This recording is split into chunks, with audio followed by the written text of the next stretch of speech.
Good afternoon, everyone. I, Professor Thakre, welcome you all for a second session of our workshop on emerging trends in heat transfer.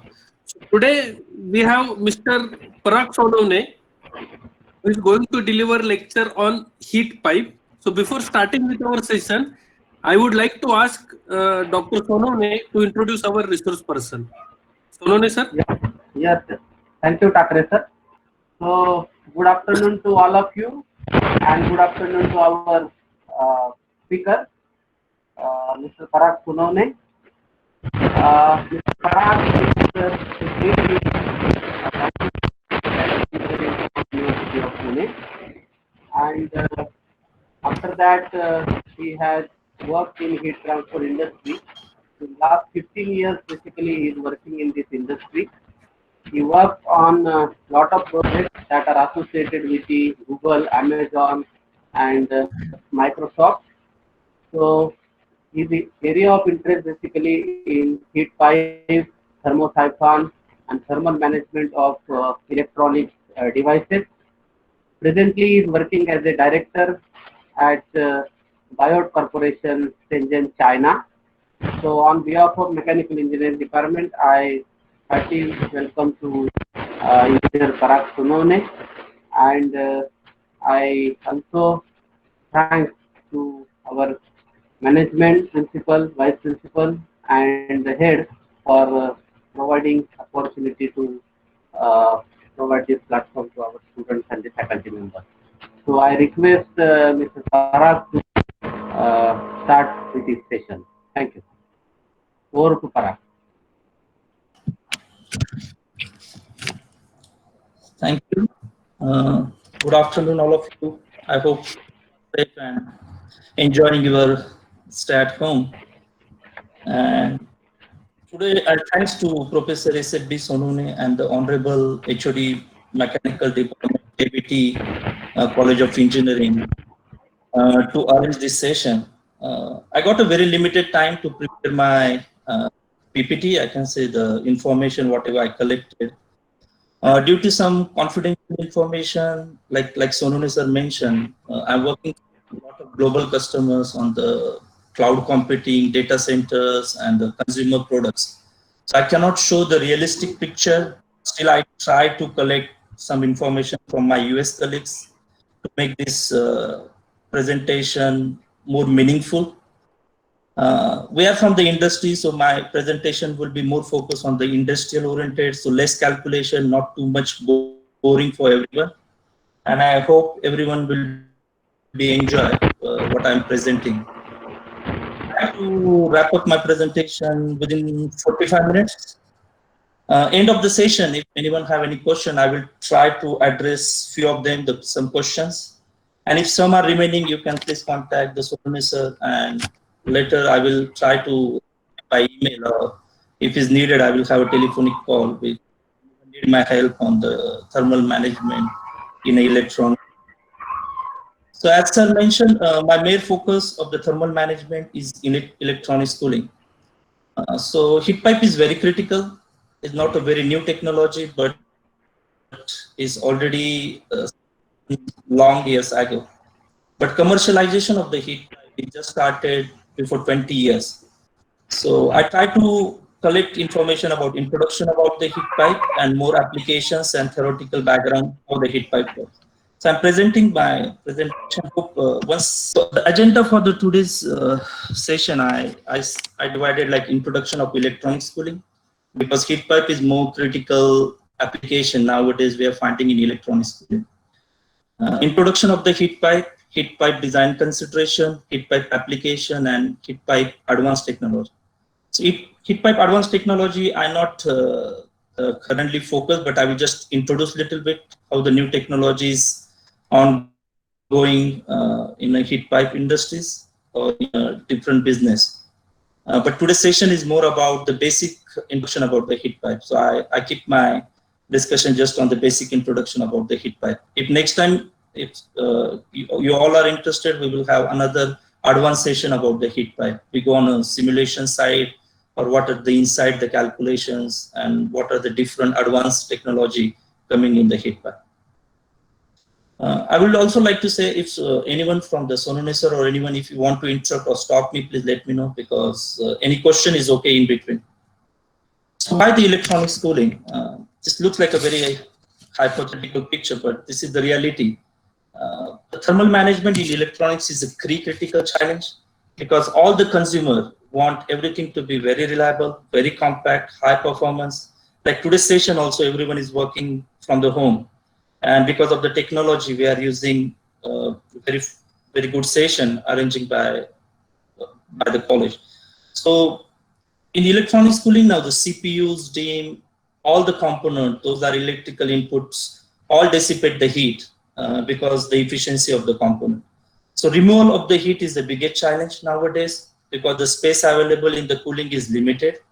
So as we know that the forced convection or passive cooling or active cooling, everyone want a passive cooling, no one want the active cooling, because the energy consumption is also the big challenges. So the heat pipe become very critical role, because heat pipe is passive cooling solutions and is always help to transfer the heat from one location to the available open space in the system. Like if you see the some example like laptops, or you can say your mobiles also need a lot of cooling nowadays. And we are working closely with the Apple and the Huawei to develop the 5G phones, which can support the 5G frequency. So heat dissipation might be on 15 watts. No one want to hold any consumer product more than the skin temperature of 48 degrees C. So the big challenge, how to maintain the 48 degree uniform dissipation without any hotspot on the mobile. So that's the reason heat pipe become very critical. Like Moore's law also mentioned that every year millions of transistors are adding in the processors. So processors becoming small and small, and the heat dissipation becoming big. So the heat flux become the big challenges nowadays in the cooling. And Moore's law is a data, the statistical data, and this is the correlation what we have found. Like when I started my career 15 years before, the challenges was not that much as what we are seeing today. That time we just thought about 40-watt cooling or 25 watts cooling. But nowadays I'm working for the Google Cloud data center cooling, and we are trying to cool 1000 watt. And the volume available is almost same, little bit increased. But again, the air cooling limiting about the performance of the thermal management in the data centers. So heat pipe is critical. That's what you can see in the flue side. Like I mentioned at the start, the history of the heat pipe is not like a very new technology. In 1942, already like a heat pipe type of concept was developed. But exactly the heat pipe nomenclature come in a picture in 1963. But whenever there is something in an educational level,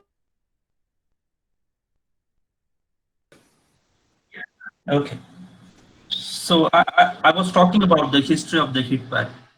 So I want to say like the commercialization of the any technology product is a big challenges, and heat pipe become in a useful in the industries after 1980s. So a lot of industries are focusing on how to use the heat pipe for their different types of products. My voice is clear? Yes. Yes, you are perfectly audible. Okay. Okay. So what is the heat pipe? How the heat pipe work? What is the principle of the heat pipe? Actually, for many people in the industry, I also visited many customers in India or in other countries. Very few people know the inside of the heat pipe. Many people think heat pipe is just as a copper tube and just to conduct the heat. But heat pipe is very dynamic in a behavior, very big challenges to have an optimum design of the heat pipe and to make it as workable in your required operating conditions. So if you see in this slide, I'm talking about the left side top picture. This is the schematic of the heat pipe, how the principle it works. So heat pipe have an evaporator section. Those I can call as a CPU or any heat dissipating area. And condenser is the place usually to remove the heat. And once so heat pipe has a one vessel of the different metal, but I'm talking copper as very standard because of the high conductivity, and water is very compatible with the copper heat pipe. Inside is the wick structure, is also made by, I will cover the different types of wick structure in my next slides. And in that there is a vacuum we created to reduce the boiling point of the water, and we fill some water. So this is the construction of the heat pipe. So once you apply the heat to the heat pipe, the water start the evaporation, and because of the pressure difference, the water move to the condenser section. And once is remove the latent heat, it start again, the paper start the condense and coming back to the evaporator. So this is like a closed loop.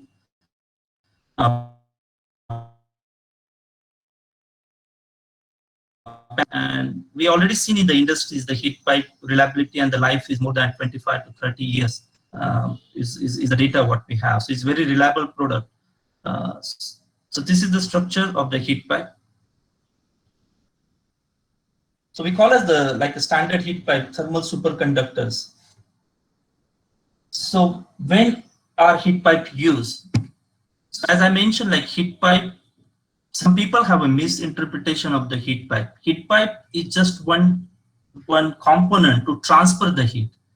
But again, you need a fins or the more surface area to remove the heat. Like I mentioned, like condenser of the heat pipe section is actually the part to remove the heat.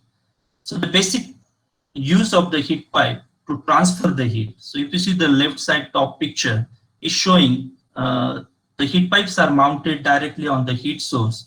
So there are two examples. One left side is this is the active cooling and this is the passive cooling. But outside there is also have the forced convection to remove the heat. So heat pipes are used up to the 50 watt per centimeter square. The heat pipe, another flat version we call as the vapor chamber, that's also included in the next slide, and which can capable of remove the heat of 1000 watt per centimeter square. It's a very big challenge for the boiling or the evaporation structure to have to support so high heat flux. So in general, like heat pipes are used to transport the heat from one location to another location. So heat pipes are used to carry the heat from evaporator section to the condenser section. So that's the basic use of the heat pipe. Benefits of the heat pipe: high effective thermal conductivity. Next slide, I have an example about if you want to transfer the heat from one location to another location. If you use the aluminum, an example, if you see here, we assume just 20 watt and the length is 0.5 meter. You are getting the temperature difference of 460 degree. And I don't think no one in the industry wants 460 degree. It's impossible. Everything will be burned. Because each electronics has the temperature limiting for the life of the processors. Also the electronics, the transistor workable temperature is below 80 degrees C. And the worst environmental condition where our systems are used is almost 35 to 45 degree ambient temperature. Our target to maintain the temperature below 80 degree at the 45 degree ambient is a very big challenge nowadays in the industries, especially for the electronics cooling we are seeing. So aluminum, if you see the temperature difference for the same form factor is around 460 degree. For the copper rod, because of the high conductivity than aluminum usually 169 to 248. Copper is the good thermal conductor, is around 377, but it's still not enough. You can see the 206 degree temperature drop to carry the 20 watt of heat.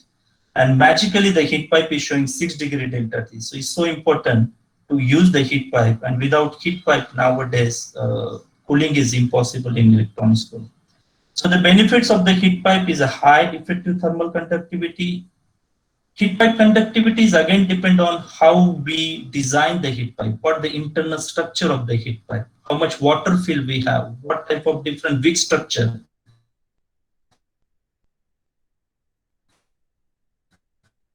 For capillary structure, we have water to come back on the evaporator. So usually the conductivity of the heat pipes are vary depend on the length and different internal structure to 10,000 to 100,000. So it's a very huge conductivity difference between metal and the vapor chamber is the biggest advantage to transport the heat or uniform the heat when you have the concentrated heat loading somewhere.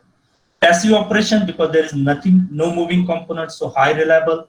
to transfer the heat, because there is only if manufacturing process is properly controlled, the is never is 100 years you can say the heat pipe still work if sealing is proper and the operating condition are same as what we designed the heat pipe. Isothermal operation, because isotropic conductivity, usually the heat pipes are along the lane, the conductivities are very high, normal to the plane little lower compared with the copper.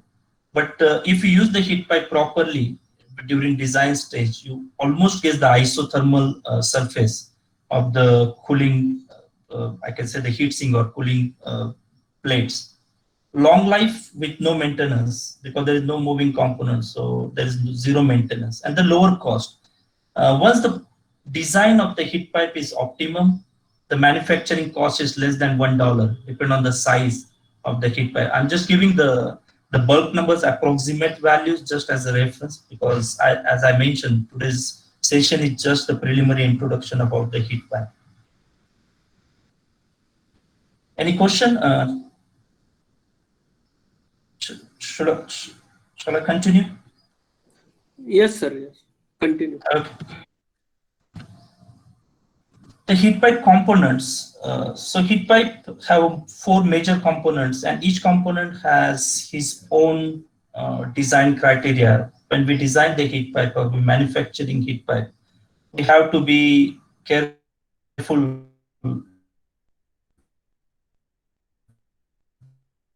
of the heat pipe. So if you see the slide number there, so outer casing is called as the enclosure and is usually made of the metal.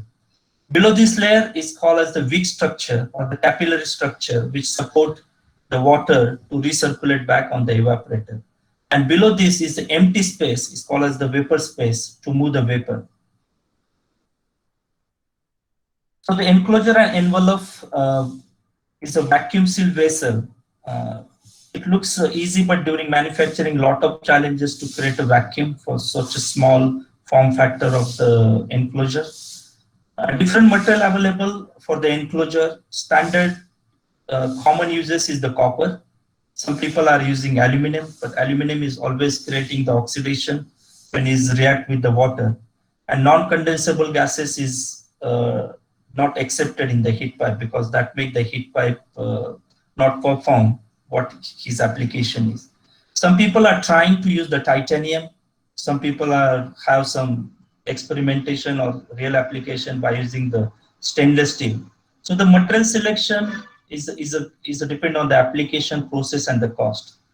The second major component is the heat pipe wick material. As a wick material, as I mentioned, is the capillary material is needed for the water to recirculate. So wick also form with a different way. Next slide, I will show you the cross section about how the wick structure look like. So working fluid standard with the copper is the water, because water is high conductivity and non-reacting, less reacting with the copper, so working fluid. But depend on the operating temperature, it is above the 0 and less than 150 degrees. So water is the ideal fluid, what nowadays people using in the industries. Heat pipe vapor space is empty space is also critical parameter, because if you have the less space for the vapor, is creating the lot of pressure drop for the vapor to freely move in the enclosure, and that's reducing the heat pipe heat carrying capacity because of the pressure drop with the limited space available for the vapor. The bottom picture, there are 3 sections. If you see, the outer casing is copper vessel. Inside, if you, I don't know, everyone can see my arrow, but left side bottom view is a sintered powder, is the copper powder, but the structure is made and is joined with the copper outside enclosure by using the sintering process. Another copper mesh is also the capillary. So depend on how much performance requirement of the heat pipe, the proper selection of the wick structure is very critical. So we cannot say like I always just go for the sintered copper powder structure for my heat pipe to perform. Sometimes there is a combination of the groove section. So this is also, if you have finer groove, it also help for the capillary force and it work as a wick structure. Nowadays, there are a lot of composite heat pipe. It's called as a composite, the combination of the different wick structure people are using in the industry to reduce the pressure drop for the water to come back to the evaporator. Some reference numbers, when I can use the sintered powder, when I can use the screen wick structure and groove. So depending on the heat flux levels, we can select what optimum wick structure and thickness I have to use. So this slide is more about the outer layer, and then inside layer about the wick structure. So heat pipe working fluid is depend on what's the operating temperature we are using. Like 0 to 100, I said, as I mentioned, the water is good. But below 0, we can go for like a methanol, ethanol. If higher temperature, like thousands watt, people use the mercury. So there are a lot of table literature available on the internet. If anyone interested, they can go through it. But I just want to highlight here, depend on the vessel material and depend on the operating temperature, we have to have correct selection of your fluid. So why the working fluid selection is important? Because if you see the curve, the saturation temperature versus the saturation pressure. So like we mentioned, like heat pipe can work for any temperature, but above the 100 degrees Celsius, the vapor pressure is so high. And if our vessel is not have a stronger stiffness to hold that pressure, there will be leak. Definitely the failure of the heat pipe happens. So there is a deformation happen. You can lose your vacuum because of the leaking inside high pressure. So we prefer to have the fluid selection depend on its saturation pressure, which the vessel can sustain such a pressure level. So fluid selection with the vessel is also the critical parameter. So compatibility of the fluid with the material, like water usually not compatible with the aluminum, because I said the aluminum is creating the non-condensable gases. And depending on the operation time, like after 1 year, you can find this non-condensable gases, is ineffective gases in the heat pipe, and that's reducing the heat pipe heat carrying capacity, or which creating the bigger delta T across the heat pipe. So stainless steel is compatible with the all fluid, but the manufacturing process and the cost is the biggest challenge about the vacuum, about the sealing, and about the sintering. So titanium is also the hardest material, but very useful because it's have high stiffness and strength and very lightweight. So currently our more research is ongoing in our organization to use the titanium, especially for the mobile application. So form factor we are working for the heat pipe is around 0.3 mm. So it's a very small available space for the vapor and very small space for the wick structure to have the closed loop recirculation of the vapor and the water. But the chart is showing, depend on the operating temperature, depend on the working fluid, what has to be my envelope material. Typical uses of the heat pipe, there are few images. So like first left side top image is showing, usually in industry we call as the remote heat sink, because remotely we are cooling your whatever the heat dissipating component. I use usually CPU, but LED coolings or any heat dissipating component can go for a different layout of the heat pipe and heat moving. So the main application of the heat pipe is moving heat to the remote places. So if you see this golden picture on the left side top, your heat dissipating component is here, and you can able to carry your heat whatever the place you available, your natural convection or the forced convection, wherever you have the space available. Like if you see in the laptop, usually, like if you see the example as a laptop, the CPU and the DIMM has to be very close to each other. So there is no space. You can have the more surface area to remove 150 watts. So in this type of situation, only option available, you have to remotely cool your processor. In those cases, the heat pipe is only one way to transfer your heat from one location to another location. So depend on the space available, depend on the system form factor, we can come up with a different layout and structure. I will just like to add one more comment. Heat pipe has a limitation on the length, how much long you can go. If you go more longer, your capillary is not enough to move back your waters. So the the terminology we use in this case is called as the dry out of the heat pipe. Means your water is not reached to your evaporator because of the wick structure is not sustained so long distance. So usually 300 is good enough and is standard available maximum length to carry the heat up to 100 watts, depend on the size of the heat pipe. So this is called the tower type heat sink. Again, the evaporator is bottom, but your condenser is on the top side. This is the remotely cool, is the evaporator here, and the condenser is far away from the evaporator. Another advantage of the heat pipe is the spreading, because just adding the extra surface area is not enough to maintain, remove your heat. So spreading is very critical to cool your components, because just addition of the surface area, like if you see in our curriculum heat transfer, we have the fin as one lesson to learn. So if fin bottom temperature is not hot, so is ineffective, we call as the ineffective area of the your heat sink or the available volume. So spreading is very critical. So heat pipe in a tube plane flattening is called as a vapor chamber. So today's, again I said today's session is not for the vapor chamber, but vapor chamber is one type of heat pipe, but only the X and the Y dimensions are wider as compared to the round heat pipe. So two application major, I can see the uses of the heat pipe is spreading the heat and move the heat to remotely remove the heat from your heat dissipating components. So heat design guide, I just introduced the background about the heat pipe, but now this is more challenging and very few industries are capable of have a very optimum heat pipe design guide, because there are a lot of complexity, is very dynamic, is evaporation, condensation, latent heat. So you need all parameter to be optimum to work on heat pipe. So I just included few key points about when we design the heat pipe, what has to be considered. So heat pipe has a limit. On the left side, if you see the heat pipe limit, is called the viscous limit. So viscous force prevent vapor flow within the heat pipe. The causes, the heat pipe operating near triple point, like any heat pipe can work close to the triple point, but the performance is low because your saturation pressure is low. So your vapor velocities are not too high.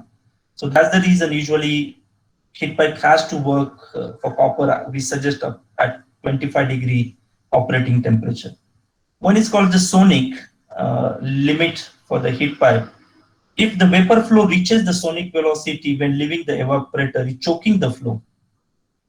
This has happened when you have too much power at lower operating temperature. Typically, this is seen at the startup and we will self-correct it. So heat pipes also needs few seconds of operating time to solve this problem.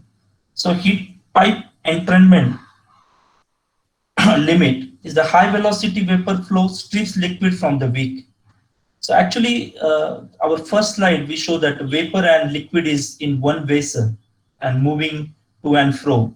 So vapor don't want to trouble the water to come back to the evaporator. So this limit is also critical, that it has to balance the pressures. Not enough vapor space for the given power requirement occurs at the low temperature operating condition. Thermosiphon flooding. High velocity vapor flow prevent liquid return in a gravity aided thermosiphon. So thermosiphon, I will just want to add one line. Thermosiphon is also, I can say, is one type of heat pipe, but thermosiphon work with the potential head when gravity is available. So you don't need the wick structure to bring back your fluid after condensation. So thermosiphon has a different application, and if you want, we have another session to talk about thermosiphon flooding. So capillary, the capillary action of the wick structure cannot overcome the gravitational liquid and vapor flow pressure drop. So capillary is key critical limit for the heat pipe when your heat pipe is working against the gravity. So heat pipe always have the better performance if your heat pipe is working with help of the gravity. Means if your evaporator is below and if your condenser is on the top, This situation is called as the gravity assisted heat pipe working condition. But if you see the in a reverse way, like your evaporator is on the top and condenser is at the bottom, so the gravities play very critical important role, because your wick need to be support to water back to the evaporator. So capillary limiting the heat pipe performance. Boiling occurs in the wick, which prevent liquid to return. So the structure of your wick or your boiling surface has to be support your heat flux or heat carrying capacity where you want to use the heat pipe. So it's called the boiling limit. This is not my interest, but is a very complex calculations. I just want to show that theoretically it's very difficult to come up with the optimum parameters by using so complex correlations. So in industry, people have their own experiences. People have lot of literature or the data collected by physical testing of the part. Today in industry is very difficult to do the two-phase. I can say I'm talking about industry. Maybe in the curriculum is easy. In CFD also is very difficult to modeling of our heat pipe behavior to predict the heat pipe performance. So heat pipe design is the experience and lot of data collection which give us the guideline how to have a new heat pipe which is optimal structure, because the correlation is so complex and lot of correlation need to be validated in the real application. The chart is showing the different sizes and the tolerances of the heat pipe. If you see on the top most is the diameters. So the heat pipes are available with the different diameters. You can go more than 10 mm, but because of the space and available data, I just restricted up to the 10 mm diameter heat pipe. As you've seen, the heat pipes are round, but in many applications, the flattened heat pipe is also a requirement of our applications. So these are the flattening of the round heat pipe with the different cross section. I can say this is the diameter flattening to the 1.6 to the 7. And you can see these numbers are the width when you flatten those heat pipe. So the vessel have a different wall thicknesses depend on the strength requirement and the fluid pressure inside. If you see the wall thickness at the bottom, and the bending radius is also critical as a design parameter, because if you cannot make the 90-degree bend, because if you make a 90-degree bend, you damage your wick structure or capillary structure, so you don't have continuity of your water to come back. So the thumb of the rule, the bending radius has to be 3 times the diameter of the heat pipe. So to avoid the capillary force or the wick structure damage, the bending radius is a critical parameter. And few tolerances just for reference, like length, thicknesses, and the blunt end. Blunt, actually the heat pipes is made by the copper tubes, and we have to perform lot of operation to make one copper tube as a heat pipe. So there are some ineffective area of the heat pipe, but those areas required for the processing to build the copper tube convert into the heat pipe. So usually this blunt length is unavoidable, but some new processes develop in the industries, those can avoid this area, but the standard is 7 mm is ineffective area of the heat pipe, because it's just the copper, you don't have wick structure and your vapor cannot reach in this area. The pinch off length is another end of the heat pipe. So these two are extreme end of the heat pipe. And usually we say this also change depend on the diameter of the heat pipe, whatever we need in the processes. Hope this chart is helping just as a guideline, how the heat pipe different configuration and what are the rules I can say to follow when we design any heat pipe in our applications. So like heat pipes are available in different diameters, as I mentioned, and the bend radius has to be greater than the 3 times the outside diameter of heat pipes, and the flattening 2/3 of the OD of the heat pipes. Example, like if you see the bending of the heat pipe, one example. Bending the heat pipe will also affect the maximum power handling capacity, for which the following rules of the thumb should be kept in mind. Minimum bend radius is 3 times the diameter of the heat pipe. Second, every 45-degree bend will reduce Qmax by about 2.5%. So 2.5% is a big reduction, or you can say you are reducing your efficiency of the heat pipe by adding the bends, or you are adding the flattening of the heat pipe, because as I mentioned, the bending will create the vapor and the water, the pressure drops, and the flattening also creating the vapor to increase the pressure drop. So we cannot avoid, but we have to be careful when we're designing the heat pipe, how much bending I can keep in my heat pipe, how much flattening I can keep in my heat pipe. So heat pipe is copper. We can have a different plating available, because once you have the sealing and the vacuum, external surface, you can do whatever you like to do, like aesthetic appearance. Some customers, especially for consumer product, like nickel plating is shiny, silver people like to have. Some people like the black color anodizing, not I say the black painting. Some industrial standard plating depend on the application.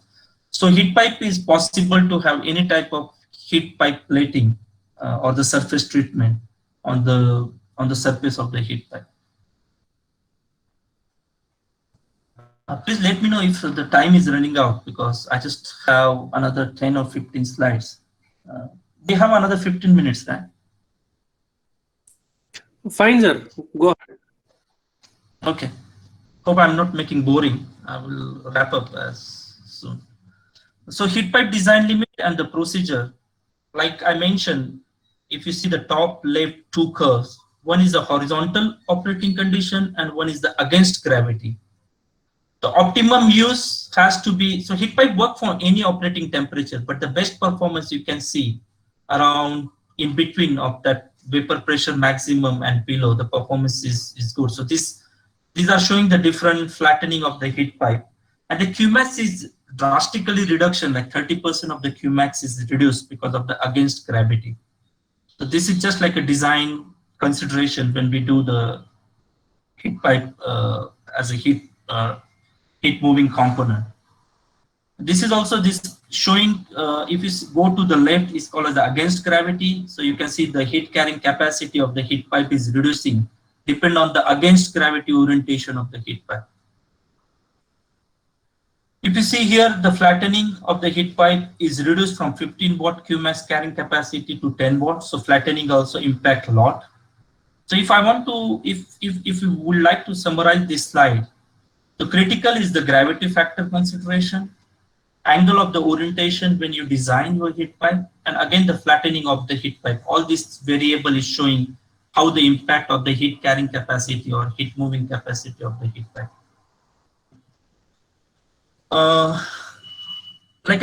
As I mentioned in the calculation, like heat pipe is also having the resistance, but have a very high conductivity. So this data is helping for rough estimation of the resistance of the heat pipe. Depending on the length of the heat pipe, we have to calculate resistance, because during design stage we have to consider how much additional resistance to move the heat. So this chart is helping depend on the diameter of the pipe and heat carrying, what's the resistance of the heat pipe.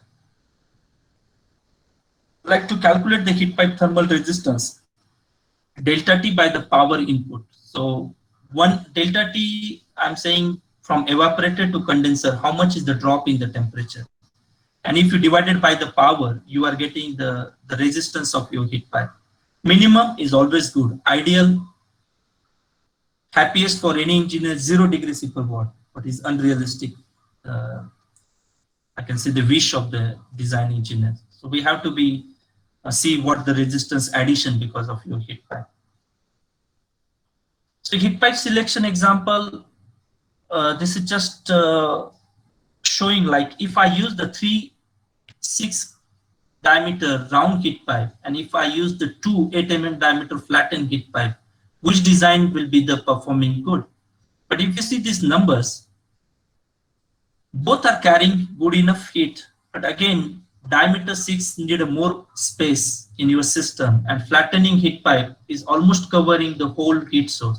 If you're not covering your whole heat source, you always have uneven the temperature distribution on your heat dissipating component. usually everyone want the uniform heat dissipating on the processors or any heat dissipating component. So you are not overstress your electronics component to maintaining the same temperature.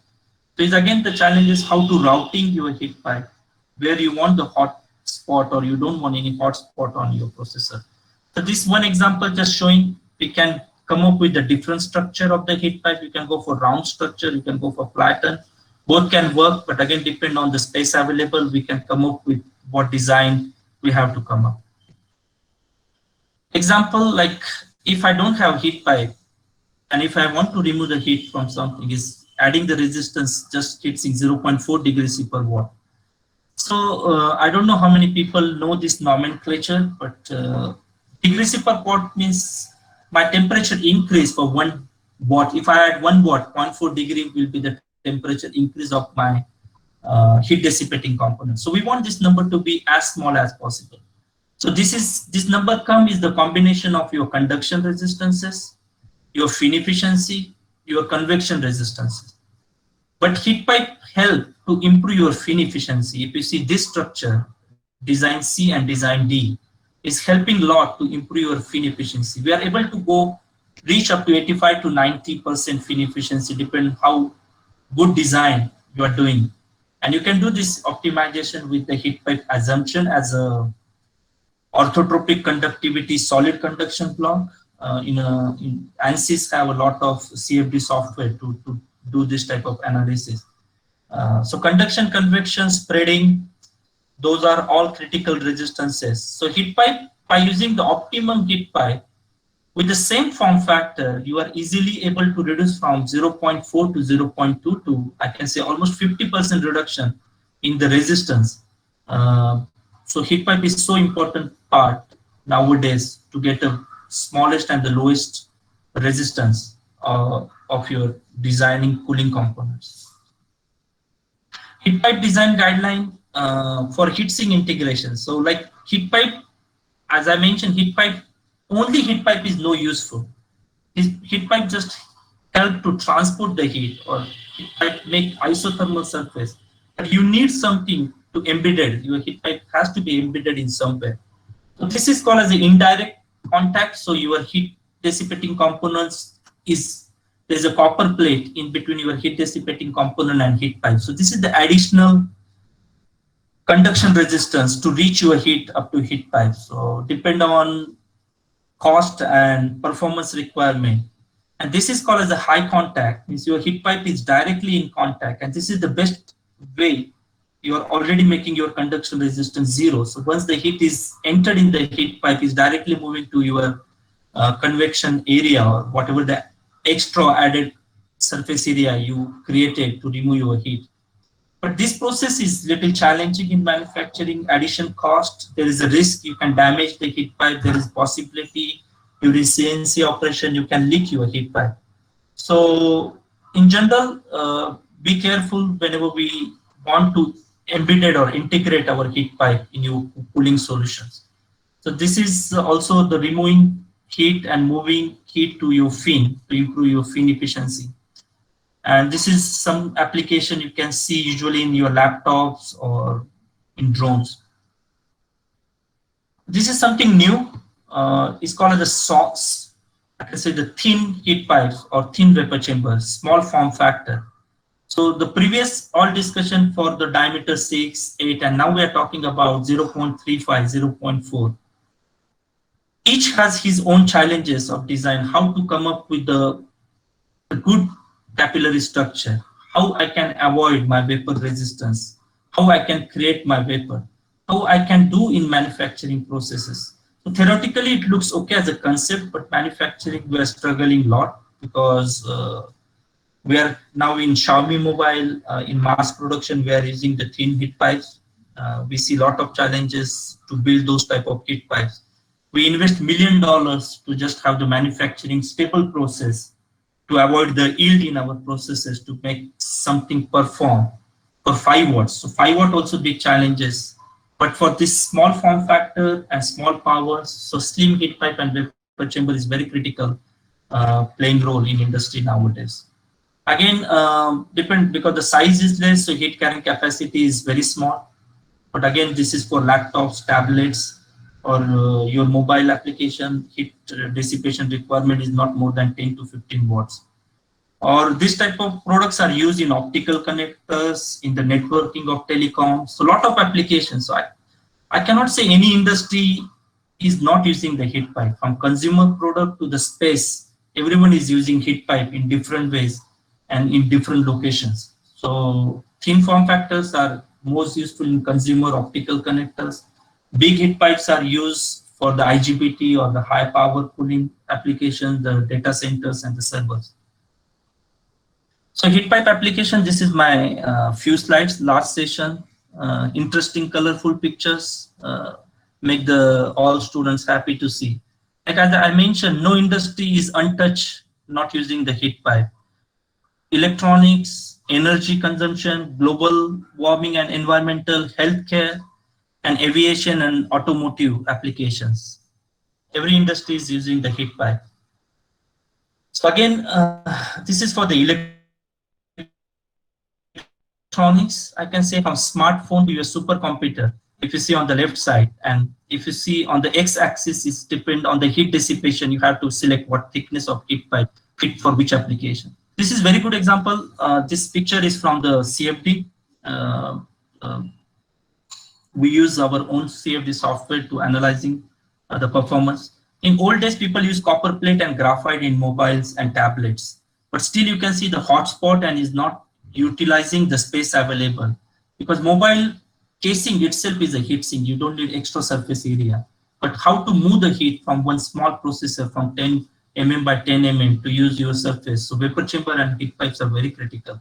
But if you see the left picture, thin vapor chamber almost make uniform isothermal surface by dissipating the heat on the whole surface. This is one example. This is the bottom picture. On the right hand side is using for the laser diode cooling in the TV. So Samsung and LG, lot of customers are using the heat pipe and vapor chamber to maintain the screen temperature uniform. Because if screen temperature don't have uniform, the colors on the TV will be changed. Or if you see the stadium big screens, no one knows what is the backside of the big screen, because if you don't have LED temperatures or properly maintained, you not get the correct coloring on your screen. So temperature maintain on the TVs and any display is very critical. But again, the space available is very small. Moving the heat from one place to another is again big challenge. So heat pipe and vapor chamber become very critical. So in a mobile application, if you see, I have one better picture than this. A very small heat pipe, because the battery is occupying a lot of space. So you still have the space to use the heat pipe, maybe 0.5 mm flattening heat pipe fitting in this area. But it's very critical and important. And this is for Samsung smartphone. So last year, Samsung, I don't know what's the model number, but they're using the heat pipe for cooling. And now we are our organization is trying to implement another titanium material, because it's more stronger. We can go for small form factor and higher strength. So heat pipe application in a consumer products, again the VR like visual reality or mixed reality, a lot of electronics. So we work for the Google glasses also. The Google glasses using our heat pipe. So Google glasses or we need a PCB board cooling. So we need this casing to get away the heat, because this surface area is good enough to remove the 5 watts. Again, for the drone is the new industry. We're selling a lot of heat pipes for the drone cooling.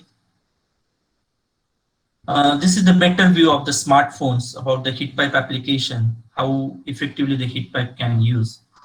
Some people are using now vapor chamber. This is a nice picture on the right side bottom.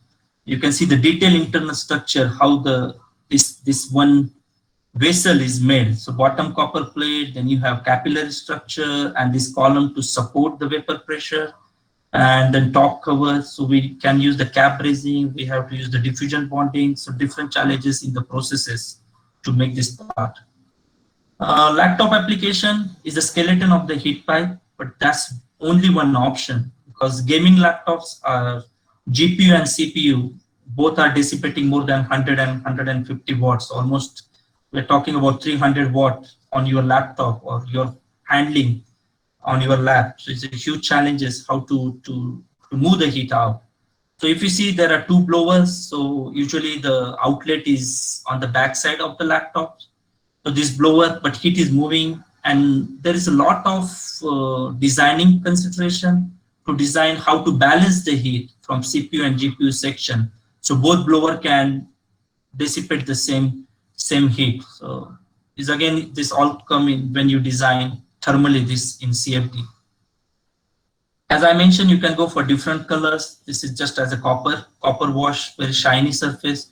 Some want like a black color, so it's possible for the heat pipes. Another application is LED cooling for consumer at the home. And these are the like heat pipe heat exchangers for furnaces or something. This is like your wall. Inside is a hot air.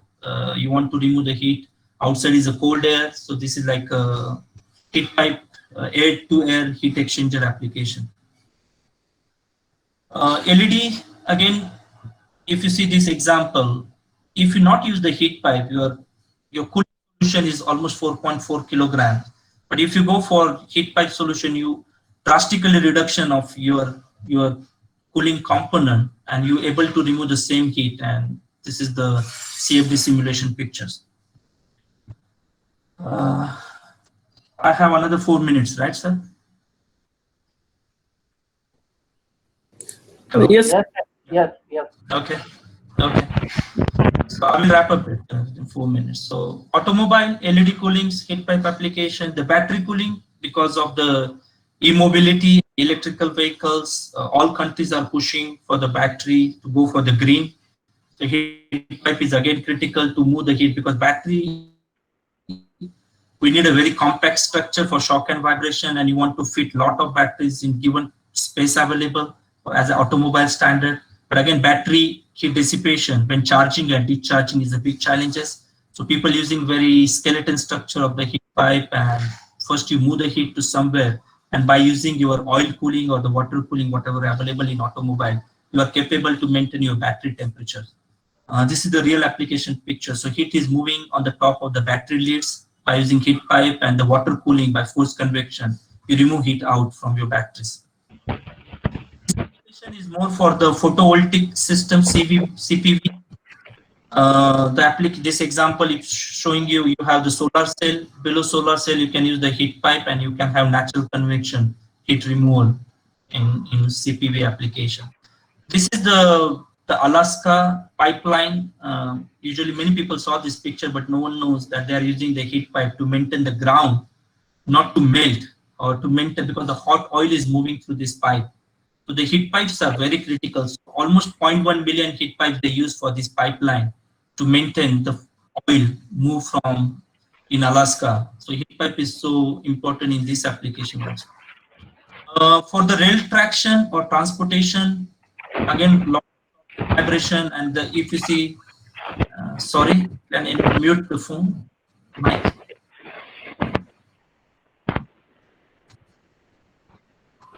Hello. Hello. Yeah.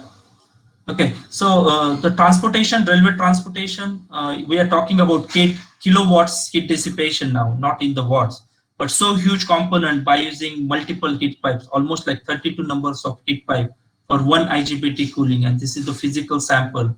And already is using in China Railway, is using in Indian Railway, also using this air cooling heat pipe applications. This is for the space application heat pipe by using conduction, and then you have the thermal strips, and the radiation is only one media in outside space. So gravity, no needed for heat pipe to work. So this is the application for the satellite cooling, and this is our company, Thermacore Design. This for the satellite for NASA applications. This is something advanced technology is not in today's. I just want to just tell you that loop heat pipe is something new, very challenging. Very few people know how to have a correct loop, optimum loop heat pipe design. On the left side, if you see this picture, that the main advantage for this, you can transport the heat some meters, so it's not limiting for the weak to move the heat out. Titanium water, as I mentioned, you can go for different vessel material with the different fluid applications. This used for the nuclear coal sterlite converters, the heat pipe application, one example. Some loop heat pipe, this is also done by our US company. The microgravity applications is called as the pulsating heat pipe. So the vapor and water move in the pulses or in oscillations. And this is more the major application again for the space application. This type of new technologies are using. Hope I wrapped up within 1 hour. Any question? I will like to answer. Hello, Thackeray sir. Yes. There are Yes, two sir. questions in chat box. You just read it. Parag sir, Yes, sir. can we use elliptical heat pipe? Can it take advantage of both circular and flat heat pipe? The surface of the heat pipe, the outer geometry is not critical from our whatever we've seen, but you can go for any shape. But again, I said how you can have the weak structure assembly with your vessel is a big challenge. Usually the smooth round is always good, so you have a proper concentric structure of your wick, because you always want your wick to be the one part of your vessel. You don't want it disengaged with the vessel. So answer to your question, yes, it's possible, but I never seen elliptical shape heat pipe in industry. But you can take a round heat pipe and you can press it to any shape what you want. Just be careful that you are not damaging your wick structure when you are doing any flattening or any shaping of the heat pipe. Yes, sir. There is one more question. Yes, please. Can we use any additional device to enhance water flow in heat pipe? No.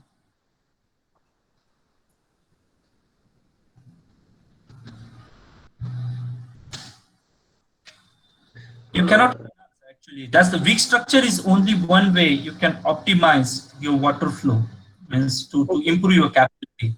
Because once you created the vacuum, it's very difficult. So your operating temperature, if you're able to maintain, so for the high operating temperature, your heat pipe performance is better. But if you go for the lower operating temperature for condenser side, your vapor or the pressure inside is lower, and thus creating the pressure drop. So that's only one way. If you're maintaining the operating temperature, you can vary your performance of the heat pipe. Basically, capillary action is only option, right, sir? Yes. Okay, there is one more question. Yes. How are heat pipes used in space application as it is a vacuum condition? You're asking about the space application? Yes, there is question related to space application. Yeah. So in space application, actually, I said inside the heat pipe, there is a already we created vacuum and it's a seal enclosure. So it's independent of the gravity because your weak structure is helping by capillary force to have the water circulation to condenser to evaporator.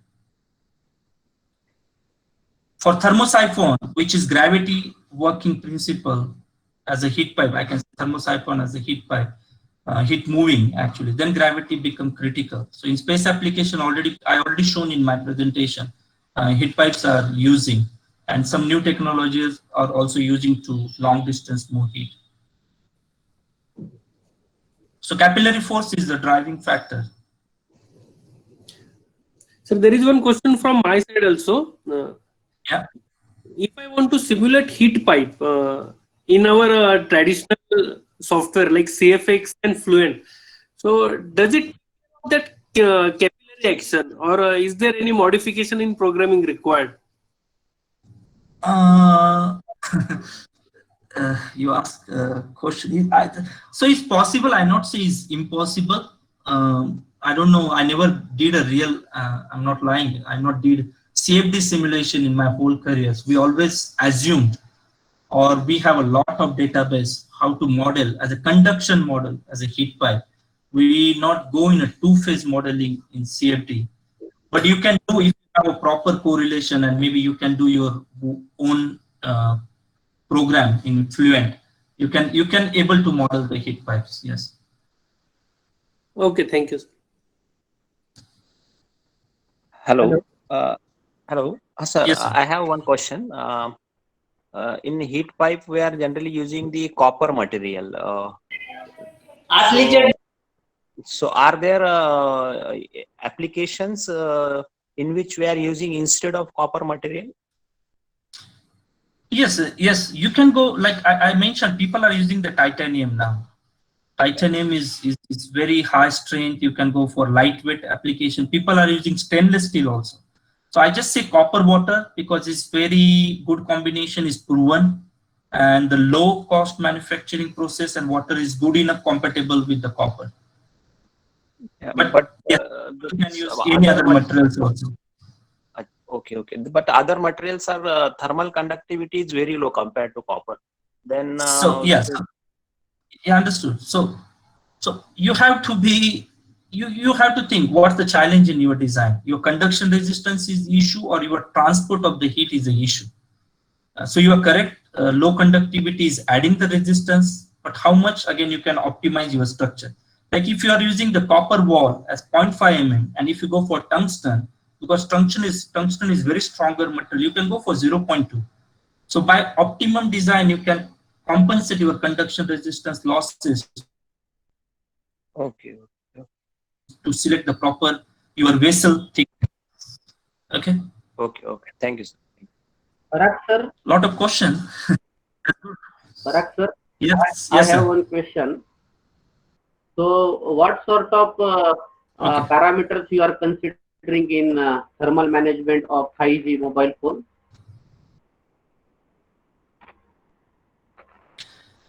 Uh, 5G mobile phone, you see now initially the IC I can say or the processor in the mobile is a little bigger and heat dissipation was the 5 watt. But now the new inputs because from the telecom companies we are getting is 15 watt and the chip size of the Qualcomm processor become very smaller. So heat flux become big challenge now for us. So your question, what we are considering. So we are considering how much is the heat flux. So depend on the heat flux, we have to select what has to be our evaporation structure. We have to select like a weak structure. Another, what's the weight requirement? How much space available? What will be the condenser side to remove the heat? And the weight restriction, reliability, and again the life of the product. So we do the acceleration test to find there is nothing as a non-condensable gases generated after using your mobile for 2 or 3 years. You have to be sure that it performing same because if you have 10% ineffective length of your heat pipe, so maybe your mobile will become hot at some places. So we have to consider reliability, cost, performance, space available to design the heat pipe for mobile application. Okay, thank you. Thank you.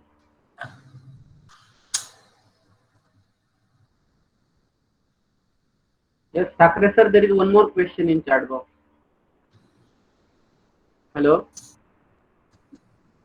Yeah, I am reading. Yes. Thakre sir is there. Okay, I will read that question. Yes, sir. Instead of There is wind, can we use multiple separate heat pipe? you can. Yes. Number of heat pipe use no limit actually. But if you not cover your heat source, the heat pipe become no use actually. It just become like a copper tube. So number of heat pipe, the quantities depend on what's your heat dissipating area and what will be your condenser. So on that basis, you have to go for quantity or number of heat pipe selection. Like I show like transportation application for the railway. We are using 200, 300 heat pipes. So because you have in kW, in kilowatts heat dissipation, you have big space to make the fin efficiency, you have to cover almost of your fin to carry the heat. So again, there is no other standard rule, but you have to have your optimum design. You can check in CFD how many number of heat pipes will be work and you get a better fin efficiency and the spreading. Okay, sir. There is another question. Can we take this? Yes. Can Peltier modulus be alternative to heat pipes? Efficiency of the thermoelectric cooler is always the problem. COP, coefficient of performance of TAC. No one want to give the input of 100 watts and you want to remove 20 watts. Is not a correct solution, but you can do, depend again application. You can maintain the temperature by using your Peltier or I can say thermoelectric coolers. But the coefficient of performance is the issue. And that's the asset. So we are from the industry. Our challenges make something which is low cost, high reliable, with the high efficiency. Hope I answer all the questions. Anything, Sononi sir? Yes, it's a very nice presentation and session conducted by Mr. Parag on heat pipe. Thackeray sir, you can continue the vote of thanks for this session. Okay, sir. Thank you, sir. So we really appreciate your explanation, sir, with actual practical condition, which is obvious reflection of your vast experience in this field. So I would like to thank you for this informative session. I would like to also thank our management for providing this platform for this workshop. I also thank our principal and education officer, Dr. N.S. Patil, our vice principal, Professor N.B. Desle, for their encouragement. And I also thank Dr. H.B. Sonone, our workshop coordinator, and our head of department, Dr. V.C. Shavale, for their planning. Okay. Thank you, sir. I just want to add one thing. Actually, this is very good initiative from your college because we was not fortunate that we get the wording from the industry people, how the FEEN or conduction convection is so critical in the real application. So hope your students get the good exposure when they out from the school. Sky is the limit. All industries are open for mechanical engineers. There is no industry that not using the mechanical engineering. So aerospace, transportation, consumer, electronics, cooling, not only the automobile, because many people have a perception that only automobile will be the future for mechanical engineering. But as I show you, almost all industries touching hands using mechanical engineering, heat transfer, and fluid mechanics and thermodynamics basics to come up with the commercial product. So that's it from my side. Thanks giving me opportunity to share my experience. Hope we meet soon and be safe. Take care. Thank you. Thank you, Parag sir. Thank you. Thank you. Thank you. Thank you, sir. Thank you. Thank you very much. Thanks. Take care.